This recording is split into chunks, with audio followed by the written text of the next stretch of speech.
അപ്പം നമ്മളിത് മിസോറാമിലേക്ക് കയറിട്ടോ. മിസോറാമിലേക്ക് കയറി കഴിഞ്ഞിട്ടുള്ള കാഴ്ചകളാണ് ഈ കാണുന്നത്. റോഡുകളൊക്കെ വളരെ മോശമായിട്ടാണ് വരുന്നത്, ഓരോ വഴികൾ ചെല്ലുന്നത്. ഈ കണക്കിന് പോയാൽ ഞാൻ അവിടെ എത്തുമ്പോൾ എൻ്റെ വണ്ടിയുടെ ഒരു വിധം മാറുമെന്ന് എനിക്ക് ഉറപ്പായി. നമ്മൾ വയറങ്ത്തെ എന്ന് പറഞ്ഞ ചെക്ക് പോസ്റ്റ് കഴിഞ്ഞിട്ടുണ്ട് ഈ ഒരു സ്ഥലത്ത് എത്തിയത്. അപ്പം എൻ്റെ വണ്ടി സാധനം കണ്ടപ്പോൾ ഇവിടുത്തെ ഒരു ചെക്കന്മാർ നമുക്ക് ടാറ്റൊക്കെ തരുന്നുണ്ട്. ഈ കാണുന്ന സ്ഥലത്തിന്റെ പേര് ലുങ്തായ് എന്നാണ്. അവിടെ ഒരു ഹോട്ടലിൽ നമ്മൾ ചായ കുടിക്കാൻ വേണ്ടി നിർത്തിയതാണ്. അപ്പോൾ ഈ കാണുന്ന കേട്ടോ ഹോട്ടൽ. ഇവിടുത്തെ ഹോട്ടലിലൊക്കെ ഭക്ഷണത്തിന് ഏകദേശം 50 രൂപയാണ് വരുന്നത്.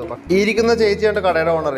ഇവിടെ നമ്മൾ പെണ്ണുങ്ങളെ എപ്പോഴും കപ്പി എന്നാട്ടോ വിളിക്കുക. കപ്പി എന്ന് വെച്ച് കഴിഞ്ഞാൽ മേഡം എന്നൊക്കെയാണ് അർത്ഥം വരിക. അപ്പോൾ ഫോണ് കടയിൽ ഞാൻ ചാർജ് ചെയ്തിട്ടുണ്ടായി. അപ്പോൾ നമുക്കിത് നമ്മുടെ ക്യാമറ പിടിച്ചിട്ട് 2 ചെക്കന്മാരെ നമ്മൾ പുറത്തേക്ക് വിട്ടിട്ടുണ്ട്. പിള്ളേർ എന്തെങ്കിലും ആഗ്രഹം പറഞ്ഞാൽ സഹായിച്ചു കൊടുക്കണ്ടേ. ഇവരുടെയൊക്കെ ഈ പ്രായത്തിൽ ഞാൻ ക്യാമറ എൻ്റെ കണ്ണുകൊണ്ട് പോലും കണ്ടിട്ടില്ല. അപ്പോൾ ഈ കാണുന്നതാണ് കടയുടെ ബാക്ക് വശം. വളരെ നല്ല ഭംഗിയുണ്ട് ഇവിടെ നിന്ന് നോക്കാൻ തന്നെ. അങ്ങനെ വീഡിയോ ഒക്കെ എടുത്തിട്ട് ചെക്കന്മാർ പോവാണ് കേട്ടോ. ഈ മിസോറാമിന്റെ ഉള്ളിലേക്ക് കയറുന്ന വഴിക്ക് നമുക്ക് ഒരുപാട് ആസാം വണ്ടികൾ കാണാൻ പറ്റും. വണ്ടിയുടെ മുക്കാലും വണ്ടി നമ്മൾ മിസോറാമിൽ ചെന്നിട്ട് എടുക്കേണ്ടി വരും, കാരണം ആ ഒരു കണ്ടീഷൻ ആയിട്ടുണ്ട്.